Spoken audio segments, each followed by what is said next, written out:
पुराने जमाने में एक शक्तिशाली राक्षस पैदा हुआ, नाम था अंधकासुरा। उसकी इच्छा थी अमर होने की। ब्रह्मा जी को प्रसन्न करने के लिए उसने कठिन तपस्या शुरू कर दी। साल बीत गए, सदियां बीत गई, लेकिन उसका संकल्प कम रहा। आखिरकार ब्रह्मा जी अंधकासुरा के सामने प्रकट हुए। उसकी तपस्या से प्रसन्न होकर ब्रह्मा जी ने उसे वरदान देने का प्रस्ताव दिया। अंधकासुरा ने अपनी लालच में अंधा होकर अमर होने का वरदान मांगा। ब्रह्मा जी अपने वचन से बंधे हुए थे, लेकिन झिझक रहे थे।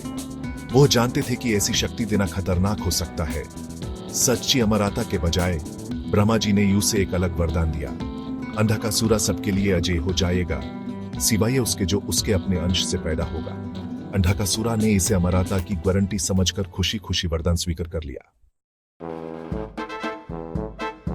वरदान से शक्ति प्राप्त करके अंधकासुरा ने सब जगह तबाही मचा दी। उसका घमंड हद से पार था। उसने अनगिनत राजाओं और देवताओं को हरा दिया और अपनी शक्ति बढ़ा ली।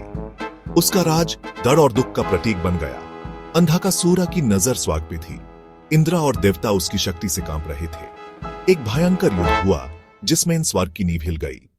देवताओं ने बहादुरी से लड़ाई की, लेकिन अंधकासुरा के सामने टिक नहीं पाए। विजय होने के बाद अंधकासुरा ने इंद्र का सिंहासन छीन लिया। उसने स्वर्ग पे कब्जा कर लिया और अंधेरा छा गया। देवता हारकर भगवान शिव की शरण में गए। शक्ति और घमंड से मास्ट होकर अंधकासुरा ने कैलाश की तरफ देखा, जो भगवान शिव का निवास था।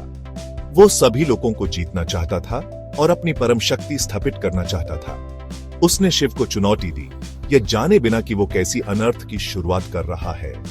देव ऋषि नारद कैलाश पहुंचे और शिव को अंधकासुरा के अत्याचारों के बारे में बताया।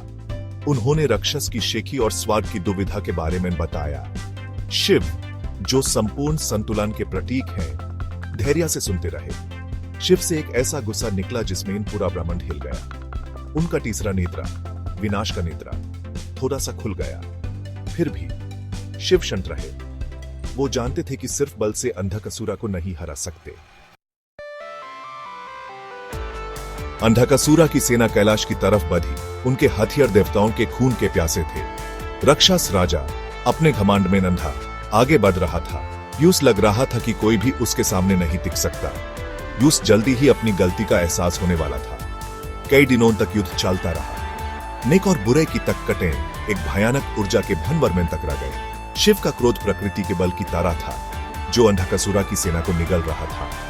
फिर भी राक्षस राजा लड़ता रहा, अपने वरदान के बल पर। शिव ने अपनी अनंत बुद्धि से ब्रह्मा के वरदान का सच्चा अर्थ समझ लिया। वो जानते थे कि केवल उनके अपने अंश से पैदा हुआ कोई व्यक्ति ही अंधकासुरा को हरा सकता है। और इस तरह शिव के अपने अंश से उत्पन्न हुए शक्तिशाली वीरभद्र